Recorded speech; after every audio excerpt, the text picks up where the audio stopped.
Hi y'all, it's Andrea over at Sewspire.com. Funny thing, last video somebody said that I sound a little whiny in the beginning of the video, and this is the end of the video because I have the finished product to show you. So maybe the whininess was, I don't know, exhaustion or something like that, or depletedness, but my apologies for hurting anyone's ears. That's not my intention. So on to happier things. Today I am here to show you how to sew this sweet peachy tote. It is a very nice size. We have the cork at the base there, awesome bag feet, the opportunity to put on a label or a cute little embellishment there. It has a button tab closure and then twill handles. On the inside there are 3 pockets, and this is a nicely padded bag. I intend to use it to carry my MacBook, a notebook, phone, lip gloss, and some pens. So it's really going to be my little summer go-to work bag. So without further ado, shall we get started? Okay, so we're going to begin by crafting the exterior. We'll need to make 2 panels that look like this. You'll notice the bottom portion is cork, and then the top is cotton quilt weight fabric, which I backed with quilt batting. So to craft your 2 exterior panels, you'll have 2 cuts of cork, which measures 6 by 15, and then the 2 lined pieces of cotton, which measure 12 by 15.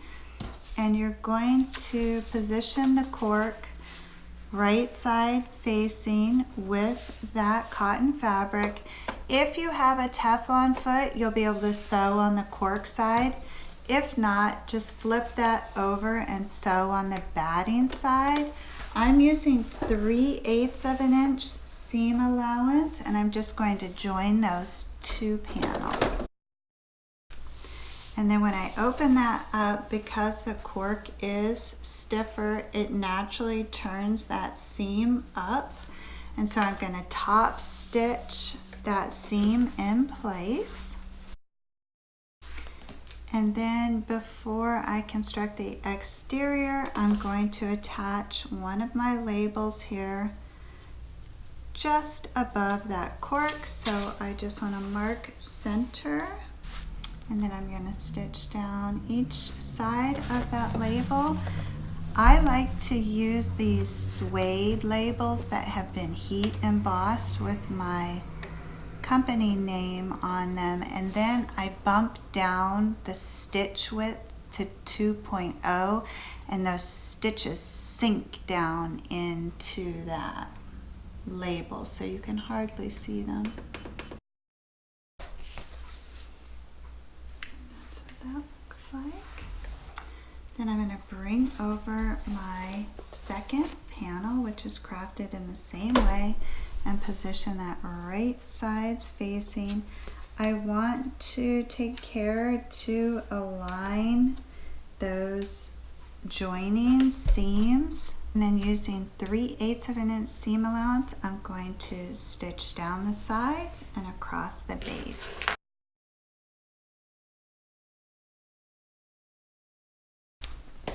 And then I want to trim away about 4 inches of that top seam so that when I fold this over, the layers are not too thick. Now I want to reach inside of there and fashion a 3-inch deep fat corner. So you're aligning the side seam with the base seam. And then just measure across and mark your 3-inch stitch line, and you're going to repeat that process on both sides to give the bag some depth.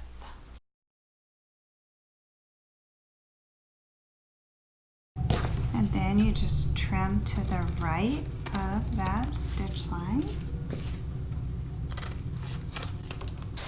And you can turn your exterior right side out.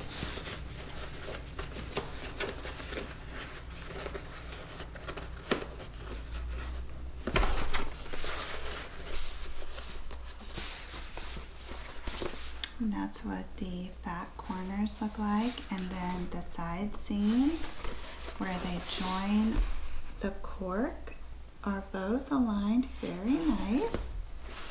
You can see the label on the back there. It's already super cute. Okay, so the next thing we want to do is mark where we would like the bag feet to sit.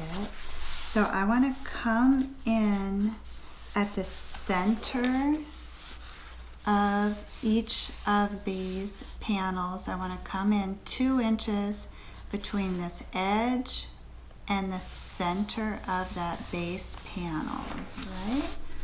So I'm going to measure that. The distance from the center to the edge is 1.5 inches. And so I want to come in 2 inches. And I'm just going to put a tiny black dot there.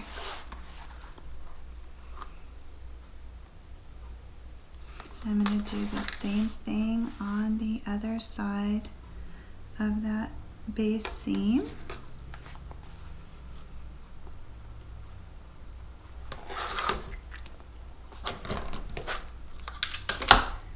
And then I have these fun little rounded bag feet. How they work is it's like a brad. You have the prongs there at the end, and then you have a metal plate that goes on the inside to secure that.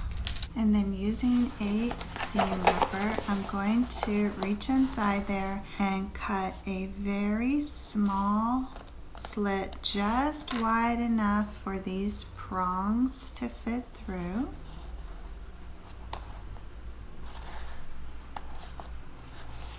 And then I'm going to position that plate on there and fold those prongs over to secure the foot to the bottom of the bag. And I'm going to repeat that process for the remaining 3 bag feet.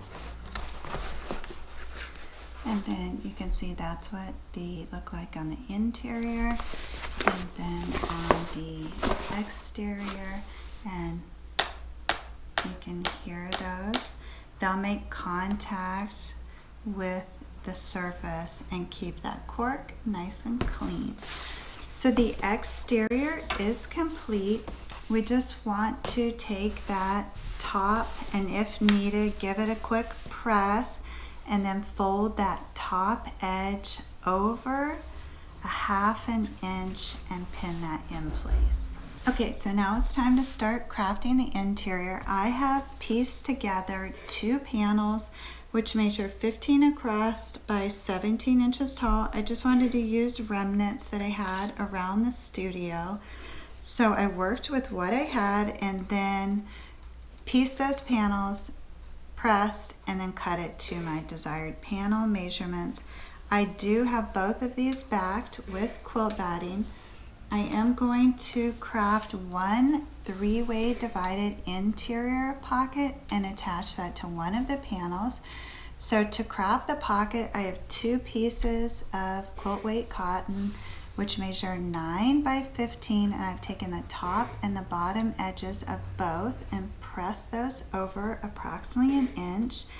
And then I'm going to stagger that lining fabric just slightly above the exterior pocket fabric and stitch across there twice.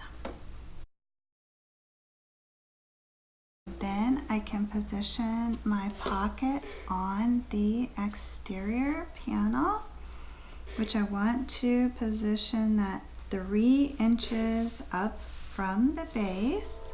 I have the pocket panel attached. I'm going to stitch across the base, and then I'm going to make 2 rows of stitching evenly spaced to divide the pocket into thirds. Now my pocket panel is complete. I can bring back the remaining panel, which is already pre-crafted, and position that right sides facing. I want to make sure my pockets are facing the correct direction, and then it's the same process, going to stitch down the sides across the base and then create that 3-inch fat corner on each side.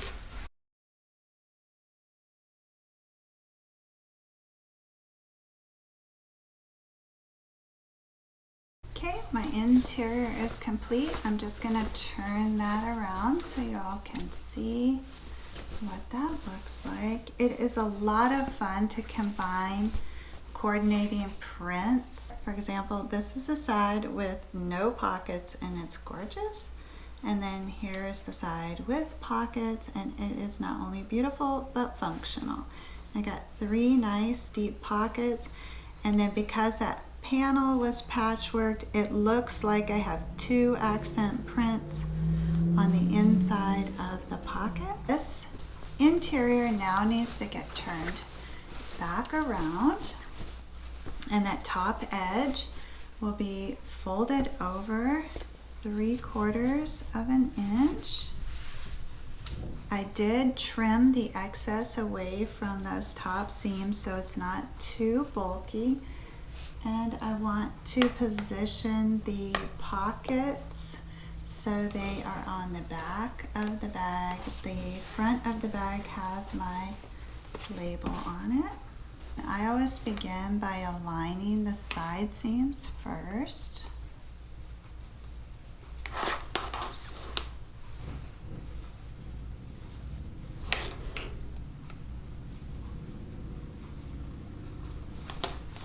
And then I come to the center and add a pin on either side. It's coming along beautifully. I absolutely adore this fabric, and the cork matches perfectly. It's almost like these are peaches, and to me this cork is the peach pit. It's cool. Okay, so we're going to set the body of the bag aside and work on the strap, which I selected a nice heavy twill for that. I'm going to craft the entire strap with a single cut of fabric and then divide that in half.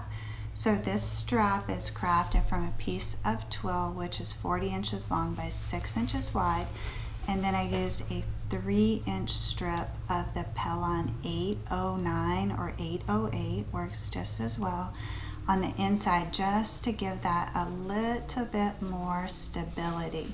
So if you're not familiar, to craft the straps, you're going to press your fabric in half long ways, and then open that up and bring those raw edges inward to meet on the center press line. Fold that over, press again. Then I begin by stitching down that open edge first, and then adding an additional row of stitching on the fold. And for this strap, I'm going to come back in with a second row of accent stitching on each side. So in total, there'll be 4 rows of stitching.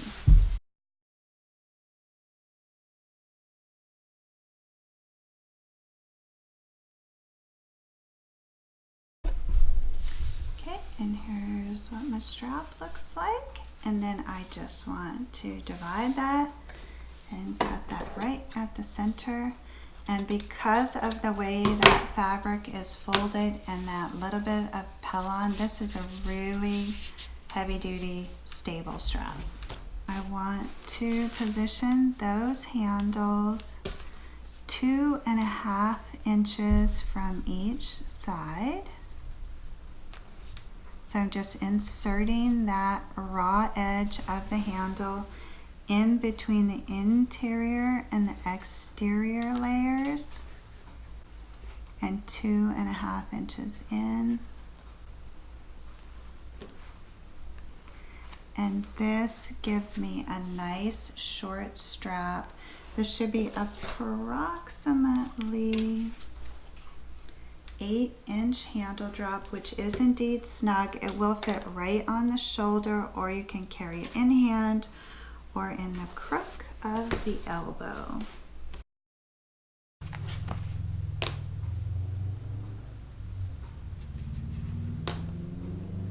Okay, now I want to craft a little tab, which I'm going to use to create a button tab closure. And so this tab measures 2 by 12, and it is crafted in the same way that I crafted the strap, same folding and pressing method there. And then I'm just going to add 2 layers of stitching. Okay, now I have a very nice narrow strap. So I'm going to take that and mark center and then fold that up on center to give it a kind of triangular shape there. And I'm just going to stitch up each side so that this will hold its positioning. And then what that will do is when I attach the button to the bag, that will give the button a little place to sit. So now I want to bring back over the bag, and I want that label on the front. So my raw edges of this little tab are going to be positioned in between the interior and the exterior layers, just like the handles. And I want to center those between the handles on the back side of the bag. That's what that looks like. And then when I turn it around, I can find the positioning for the button, which looks like it's going to go right here. So I'm just going to mark that area. And then to sew on buttons, I like to use the Button Craft thread. It is much thicker than your typical cotton thread that you would sew with. And I do double that up so that I'm ensured my button will stay on.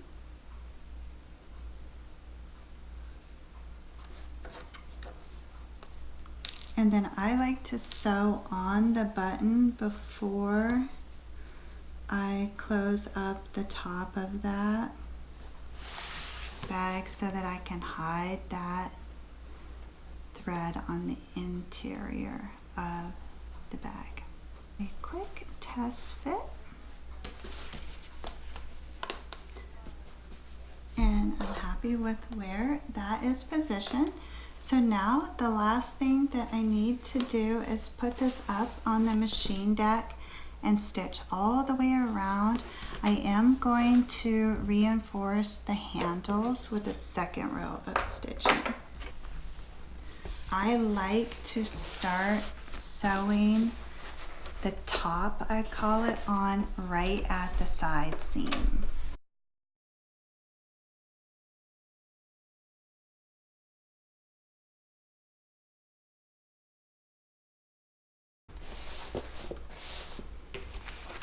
Yay, it's done. Oh my gosh, it's so cute.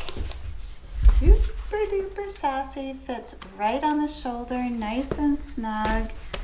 And then it has the feet, of course, on the bottom, which is in my opinion, designer touch. And then on the inside, I have the 3 pockets, perfectly sized for phone, pens, lip gloss, lotion. And I do believe this is the proper size to hold my MacBook, so I can just put the computer and a notebook in there, phone, and off I go. I want to give you the finished measurements. We're coming in at approximately 14 inches wide at the center there. Across the base, we are 11 1/4 inches, And then the depth, of course, is 3 inches. And the total height on this is 14 inches. The handle drop ended up being 7 3/4 inches. So I want to thank you for spending this time with me. As always, it was a pleasure to sew with you. I will be back next week with another inspired sewing project. Until then, please know the creative genius in me will be celebrating the creative genius in you. Have a beautiful week, everyone.